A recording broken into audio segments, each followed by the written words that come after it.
Movies. Hi, this is Mike Essen, South Florida's conservative voice, with a lighter topic today: movies. That's my real passion in life more than politics. And today, I got my light T-shirt on for a lighter topic. We're going to talk about 70s and 80s movies. Besides the 40s, those are the two best decades in movies of all time. And I want to highlight my 10 best of both decades, the most underrated, overrated, and worst of both decades. And I'm not gonna have a list combining the two decades. I'm gonna go over the best, worst, and over the best, worst, most overrated, and underrated of the both decades. Without further ado, here I begin. My top 10 list of the 70s, starting with number 10 is Star Wars. Doesn't need much introduction, but I will talk about it. This came out in 1977. I saw it when I was six. This was the beginning of the best trilogy in movie history. I believe it's better than Lord of the Rings, The Godfather, you name it. As far as trilogies go, this only not only revolutionized special effects and was such an exciting story. It was such a thrilling trilogy, and this was such a thrilling start. Introduced us some of the most unforgettable characters. And had so much fun watching it, even 20, 30 years later, all the times I've seen it. From Luke Skywalker to C3PO to R2D2 to Princess Leia to Han Solo, and of course Darth Vader and the Stormtroopers, and the beat goes on. This was an exceptionally wonderful film, and it's a crime it didn't beat Annie Hall for Best Picture. Star Wars, my number 10 pick. Number 9 is 1970, earlier, much earlier in the decade, Patton. This had the best opening scene in movie history, I believe. This is what George Patton said, played wonderfully by George C. Scott. Don't die for your country, make the other SOB die for his. Amazing. And the film was 3 hours long. You were never bored. It was never over long. It was amazing to me how there weren't many war scenes. What was incredible was his biography, his portrayal of George S. Patton. You sat through the whole movie wanting to see more of him, more of his relationships, and you got really into one of the most fascinating characters and generals in war history, military history. And it was and won Best Picture in 1970. It was an exceptionally great film, one of the best war movies ever made. Please don't miss it. At number 8, we have the best animated movie of the 70s. It's not a Disney film, which is amazing. From 1973, it's Hanna-Barbera's Charlotte's Web. This movie is so beautiful. It's so touching. It's about, in case you don't know what it is, it's based on E.B. White's novel about a pig who they want to kill, who's raised on a farm, given up by his original family, and they want to make him into bacon, basically. And there's a spider named Charlotte who befriends him. He's new on the farm and does everything to save his life. This movie exemplifies wonderful, beautiful feelings about friendship, confidence, grief, and such a sensitive, delicate, beautiful way. And you love the humor, you love the songs. There's a random movie named Templeton. He's hilarious. There's a scene where he's at the fair. Henry Gibson plays the voice. As you may know, it's Paul Lynde who plays Templeton, and Henry Gibson plays Wilbur. Debbie Reynolds is great as Charlotte. But Paul Lynde is from Hollywood Squares, as you might remember, if anyone remembers that show. And it's a veritable smorgasbord, is the name of the song. It is a wonderful, wonderful movie. I watched it so many times I've forgotten it. Now I probably want to see it again. Number 7 is a little known movie. It's a very underrated picture. It's with a young Diane Lane, an unknown actor. Laurence Olivier plays a role in it before he embarrassed himself a year later as the jazz singer. I wish he'd be more remembered for this movie. It's called Little Romance. This is the single best puppy love movie ever made. As much as I love My Girl, Hearts of Atlantis, Little Manhattan was good too. This movie really shows an in-depth, sensual, I said sensual kids, about kids. I'm not going to, passionate view of young love, what it means to be in love for any age. It's one of the best romance movies of all time, actually. And you love the characters. Diane Lane was never better than as a 14-year-old girl in this movie. The parents' objections, how kids have to listen to what their parents say and want to do different things. That's really a key issue in this movie. It isn't brought up another issue. Laurence Olivier plays a friend of theirs.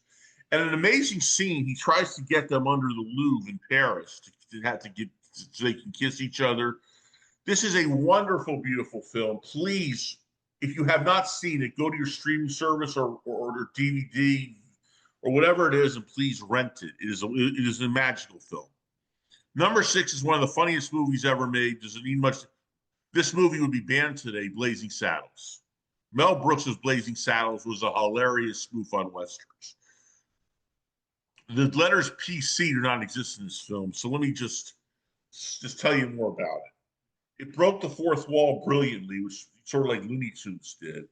It had outrageous humor. You laughed out loud from the campfire scene to Alex Karras, one of the most unforgettable characters, Mongo, Harvey Korman, Cleavon Little was the black sheriff. It's relevant with racist in this film. So it deals with it's an anti-racist film, sort of like All in the Family was in the 70s. That deals with racism brilliantly. Gene Wilder, who's one of the funniest comedians ever. It's truly a masterpiece, and it's one of the funniest movies. Certainly the best. The only Western spoof I actually like better, slightly, it's about the same as Laurel Hardy's best movie. I'm a big Laurel Hardy fan. Way Out West from 1937. That's how far I go back in movies. A lot of you have probably seen Blazing Saddles, and please don't think it's a racist film. It mocks racism, but it's a laugh-a-minute film. I know so many people who just see it over and over. It's hilarious. Number 5 is a forgotten film from the same year Patton came out in 1970. It's called I Never Sang for My Father, with a young Gene Hackman, Melvin Douglas, Estelle Parsons. This is one of the best movies ever about fathers and sons. It's about a father who the son just could never please. He's older, he can't stand up to him. It deals with all, he has love, he has dreams, he wants to please his father, but at the same time is very mad at him. It deals with all these issues with expertise and brilliance, laughter, tears. It is one of the most amazing experiences you'll have in the 70s, certainly ever, about fathers and sons. Number 4, I consider is another Mel Brooks movie is on my list. I consider this the funniest movie ever made. Silent movie. Mel Brooks was great on spoofs. Young Frankenstein spoofed the horror films. I didn't like Anxiety as much. It was okay, but spoofed the Hitchcock films. Just from 1976, silent movie, brilliantly spoofed the silent movies. And the funny thing about the movie, I'm not giving it away, is the only word spoken was by a mime. But there was a scene with a blind, about a blind person walking the dog. There were scenes in the hospital where they were playing ping pong and Atari, which was the big game back then. I don't laugh out loud a lot in movies, but I laughed out loud throughout, where I was almost choking and I couldn't even concentrate sometimes. Every time I see it, it's even funnier. This film does not get enough credit. It doesn't get mentioned usually in the same breath as The Producers from 1968 by Mel Brooks, Blazing Saddles, Young Frankenstein. I love Young Frankenstein too. I like The Producers, didn't love it. I hated the remake. The thing about Mel Brooks I want to mention is his earlier films far were better than his later films. But he's still alive at 100. Comic genius he was. Number 3 on my list is going to be a lot of people's number 1. It's The Godfather from 1972. Francis Ford Coppola's true masterpiece. This film deals with a lot of things my very favorite movie dealt with. It's going to be a funny comparison. Sound and Music, but it deals with it in an R-rated fashion. Immigration, family ties. But yeah, so many wonderful characters here. You can't beat Marlon Brando as Don Vito. I'm going to give you an offer I can't refuse. Not bad. Al Pacino as Michael, Robert Duvall, James Caan as Sonny, Talia Shire as the daughter. But the family dynamics, the complexity of the characters, it's also great fun to watch, situations. And some people claim today, well, it's not as violent as Sopranos, it's tame. It's not about how violent it is. I think that's a misnomer, it's a mistake. It's a brilliant, wonderful. It's actually on my top 25 list, which I may reveal some other time. I'm going to give it away. It's number 15. But there were 2 movies I even liked better in the 70s. Number 2 doesn't need much introduction. It's Rocky. John Adamson's film with Sylvester Stallone, his true masterpiece. Rocky is a film where the boxing is not even secondary. The boxing scenes were brilliant. It's so much a film about life, love, second chances.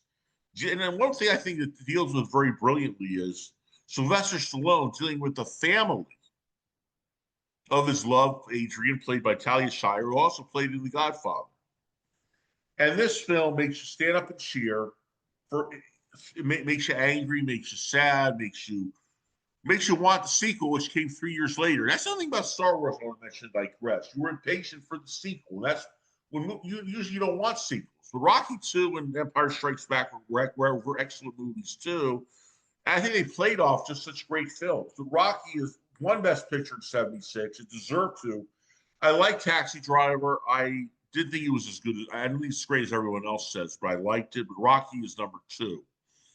Drum roll, the very best film of the '70s is Milos Forman's One Flew Over the Cuckoo's Nest.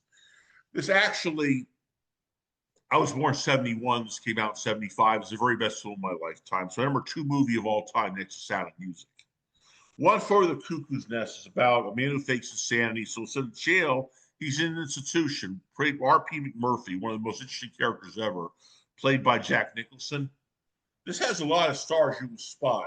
Brad Dourif, Danny DeVito, Christopher Walken, and the most evil character ever, Nurse Mildred Ratched, played by Reese Fletcher. The chief I love, an Indian character who was deaf mute, played by Will Sampson. I never seen a better performance than Nicholson. I never seen a more riveting movie. You were in the movie. This film was about bravery, challenging the establishment, fighting for freedom, choices about coming and leaving, when to fight back, when not to fight back. It accepts all those characteristics as well as perfect. It's a perfect movie, actually. I'm going to say that. But before I recap the list, I'm going to do it again at the end of the show. I want to talk about the most overrated movie of the '70s, the most underrated, and the very worst. A little turkey there. It's not even Thanksgiving.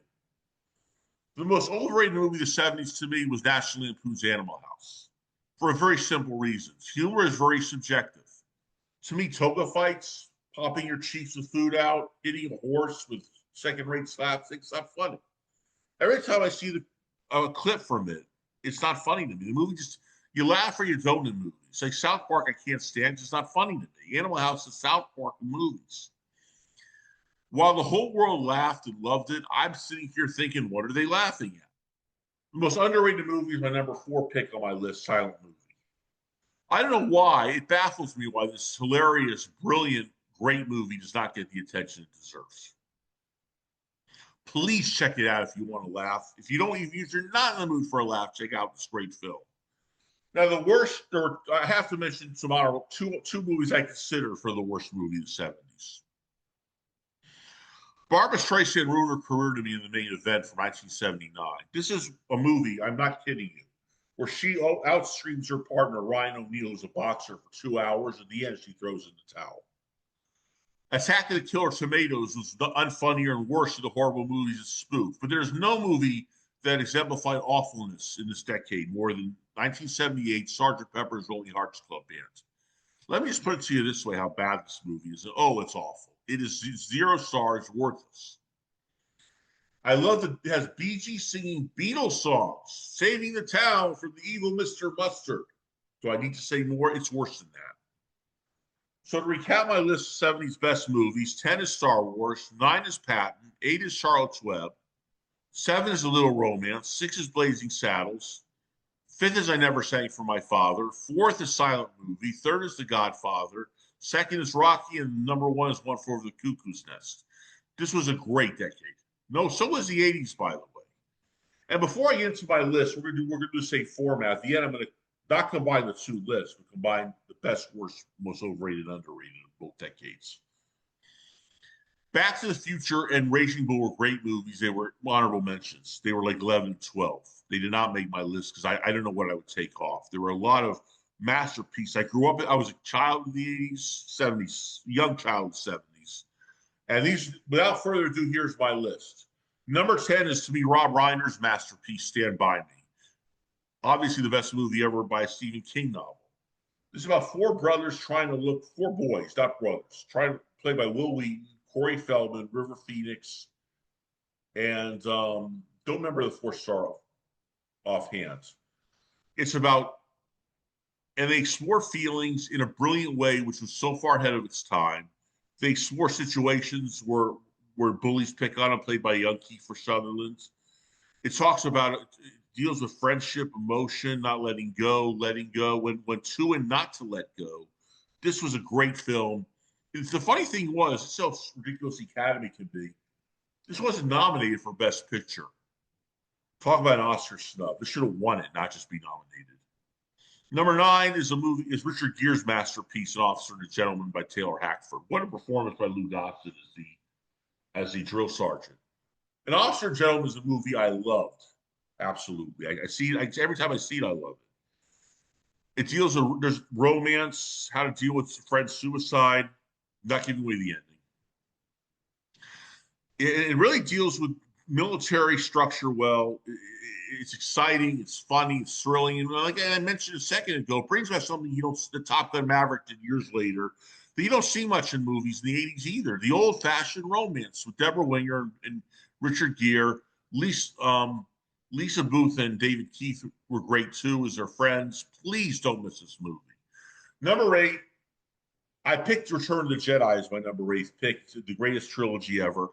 I love Empire Strikes Back. If you're wondering why I didn't take it, I'm sure I'm going to see comments. The reason is because occasionally, especially with Yoda, the scenes dragged a little bit. Return of the Jedi is actually my favorite in the series. I'll tell you why. With exciting conclusions, with wonderful new characters, the old ones were just as good as ever. You had Jabba the Hutt and the Ewoks. You remember them. But the whole thing was thrilling. It came to an exciting conclusion. And you want to know, is this going to be the last one? And of course, 16 years later, they made Star Wars Episode 1, Revenge of the Sith. I wish they stopped making Star Wars movies now. It's getting overkill. But I love Return of the Jedi. It's the best of the trilogy. I'm going to go out on a lim and say that. Number 7 is a movie that you have to understand. There's 2 versions to this film. It's Sergio Leone's full-length version. It's almost 4 hours. That's the one they show on Netflix, on Peacock, on Amazon Prime, of Once Upon a Time in America. Next to The Godfather, I consider this the greatest gangster movie ever made. This film talks about the full-length version. The short-length version was so chopped up, it was ridiculous. It brilliantly talks about gangsters get there as children. Robert De Niro plays James Woods are the older versions of Noodles, and James Woods' character's name escapes me at the moment. And young Jennifer Connelly, and Elizabeth McGovern was the older version. Jennifer Connelly was the younger version of his love interest. The childhood scene, the flashbacks are a gamble because they're either done brilliantly or they're embarrassing. This was done as brilliantly as ever. You love these characters. You hate them. You want to get into them. You root for him. You root for Robert De Niro's character to stay with Elizabeth McGovern. The action sequences were impeccable. This movie don't miss it. Please don't be intimidated by the time length. A movie is never too long if it's great. This is a great one. Number 6 is arguably the best performance ever in movies, Rain Man by Dustin Hoffman. And Rain Man is the movie I'm thinking is number 6 by Barry Levinson with Dustin Hoffman. And I want to mention first, Tom Cruise played. It's about an autistic young man and his brother. Dustin Hoffman plays the autistic Raymond Babbitt. Charlie Babbitt is played by Tom Cruise. Cruise was as good as ever in this movie. He may have been as good as he was in War on the 4th of July. But Dustin Hoffman's playing Raymond Babbitt, an autistic man. Experts say that this movie, his portrayal, was frighteningly real. I consider Jack Nicholson, the movie I mentioned, One Flew Over the Cuckoo's Nest, as the best performance I ever saw. This is probably second. Please don't miss this film.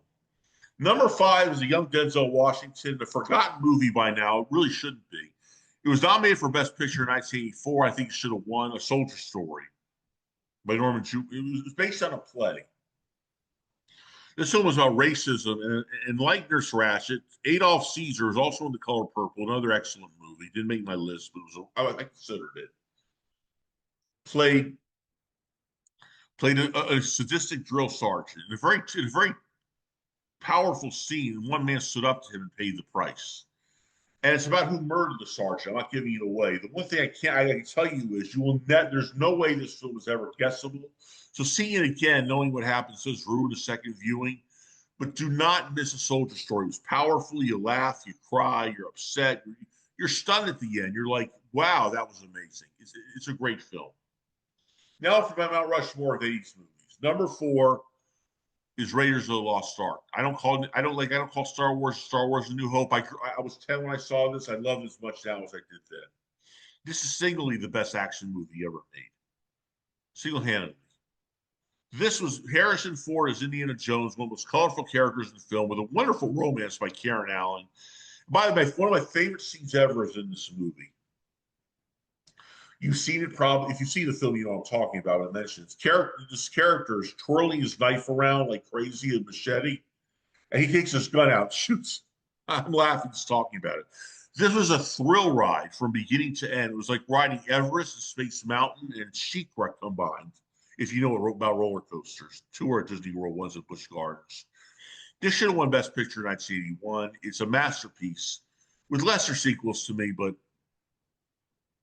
at least I'm glad it spawned from a wonderful, wonderful movie with chemistry and beauty and wonder. It's the best film of 1981, I thought, as I recall. It's a great movie.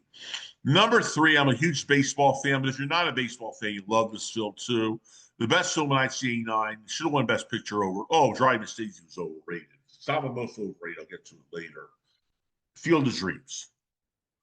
This was The Wizard of Oz for baseball fans. It was a great, great movie. It's actually it's the best movie about fathers and sons ever made. Maybe the best about fathers and daughters. It's nostalgic. It's touching. It's thrilling.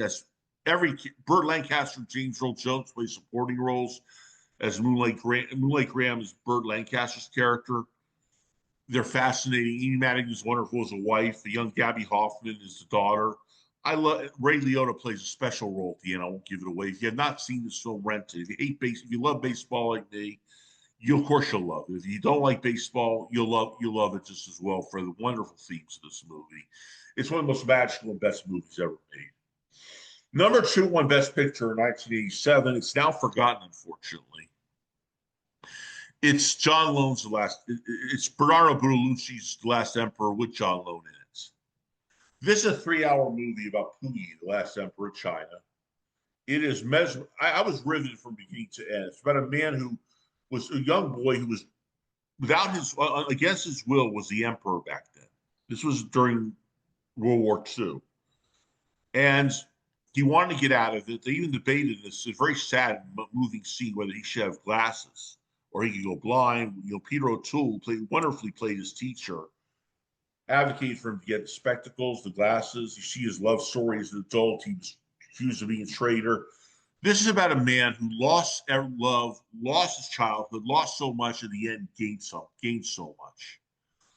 I'm getting chills talking about this great movie. And so many people thought it was slow. I Can't Knock You for Taste. I was fascinated and riveted all along. One of the best historical movies ever made. For the best movie of the 80s, drum roll, E.T. It was a crime of the 80s that this did not win Best Picture over Gandhi. They were just jealous of Spielberg. This is Spielberg's the best movie ever made. Seeing this for the first time, second time, and third time, I've seen so many. It's like seeing Wizard of Oz again. You grow with it, you love it as a kid, you love it more as an adult. It is the best single movie about friendship I've ever seen. Most beautiful friendship with E.T. and Elliot. E.T. is the doll, Elliot's Henry Thomas, the young boy. Young Drew Barrymore is in it. Dee Wallace plays the mother. The action scenes are thrilling. You love these characters. You love the friendship. It's beautiful. It's the score by John Williams could not be better. He is the best musical producer. This film is pure magic, gold, and greatness from beginning to end. I think of this movie, I just think of the warm, fuzzy feeling I have. Just going to the movies and seeing masterpieces like this. It's amazing. I'm going to recap the list in a second. The most overrated movie of the 80s to me was a horrible film that won Best Picture in 1985 called Out of Africa. If you're wondering how can a movie with Meryl Streep and Robert Redford be that bad, please don't see it to find out. I'll tell you. This was a 3-hour travelogue without a plot in Africa, with an unconvincing romance. And the fact this week, The Color Purple, which is a wonderful movie, I won't see the remake. It's a joke to remake that to a musical. Is a joke itself. I consider Terms of Endearment a histrionic bore with horrible characters. I did not like Who Framed Roger Rabbit. Here's a movie where I couldn't stand the main two characters, and all the historical characters are just cameos. I consider Driving Miss Daisy, which you knew how it was going to end from the beginning. I had to sit through abuse and torments. But Out of Africa gets my vote. For the most underrated movie of the 80s, please don't think it's My Bodyguard from 1980 with Chris Makepeace and Adam Baldwin. This is a single best. It's not The Bodyguard. I think that the Kevin Costner movie hurt this movie's image and people didn't know what it was. This is the single best anti-bullying movie ever made. You will stand up and cheer. You'll get angry. You'll remember what it's like to be a kid. It was sensitive. A wonderful, wonderful film. The worst movie of the 80s. It's really between two movies. I'm gonna give you the runner-up. Is Grease 2. I love Grease. I considered it for my top 10 70s movies. It was wonderful. Grease 2 was an absolute abomination. The characters couldn't be more detestable. The music couldn't be worse if I sang. And I'm not a good singer. I was an indiscriminate 10-year-old kid. I'll tell you the story.